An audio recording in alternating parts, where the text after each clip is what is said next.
Hi, everyone. Welcome back once again to Primary Questions. I don't know about you guys, but I don't think I could ever run for President of the United States. Can you imagine the nonstop scrutiny, the exhausting hours? Well, wait a minute. No, I'm kidding. Anyway, I think it must be really tough on the candidates, but I was curious to know what is the worst part, the most disillusioning part about running for president, and many of them had different answers.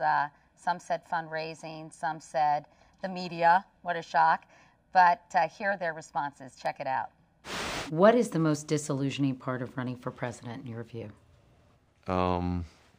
It's extraordinarily hard for the American people to hear in real substance what you want to do as president and to understand it. Because what tends to happen is these presidential races become superficial glitz, glamour contests. You know, who's getting the most attention at some point in time. Basically, I think what happens is a storyline gets developed very quickly, and the media hops on that storyline, and that drives the national news for periods of time. And I mean, whether it's reality or not, it still drives the national news, and that's what people hear. How hard it is to stay on the substance, because that is what I believe most of us who do this, whether we're Republicans or Democrats, enjoy the most. It's the solving of problems. What are we going to do about the budget? What are we going to do about Iraq, Iran? How are we going to deal with Afghanistan and Pakistan? The substantive part of this is why we're all involved in it. And you don't get to discuss it that much. And when you do, you're basically told, you know, stop it and put it in a soundbite. Right?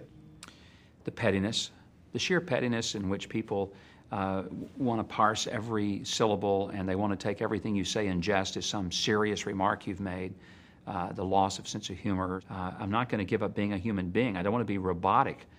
If you want a vending machine, vote for one. I'm not. I'm not going to be one.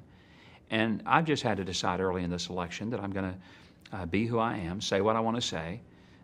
Sometimes I may have to apologize for some of the stuff because I'm going to say what I think at the moment, but I'm not going to go around and have a committee first approve of everything that I say before I say it. What has been the most disillusioning part of running for president? Well, you know, the challenge is of course not being represented fairly or honestly, and that's the nature of politics. When your beliefs are turned or twisted, or when your record is adjusted in a way that's not complimentary, and then people turn you down for those reasons, that can be frustrating. But look, I get into this with my eyes wide open. I mean, I watched my dad run for president. I ran for Senate against Ted Kennedy, for Pete's sake. He taught me a lot of lessons. I ran for governor in Massachusetts. So this hasn't been a surprise. It's just part of the political process. It's unfortunate, but part of a democracy. You know, there's such an emphasis on who's up, who's down, and what they said, and how they're combating this or that with each other. I hope that the press, the pundits, all of the commentators listen to what people are asking us. I'm asked about how we're going to get health care for people who don't have it.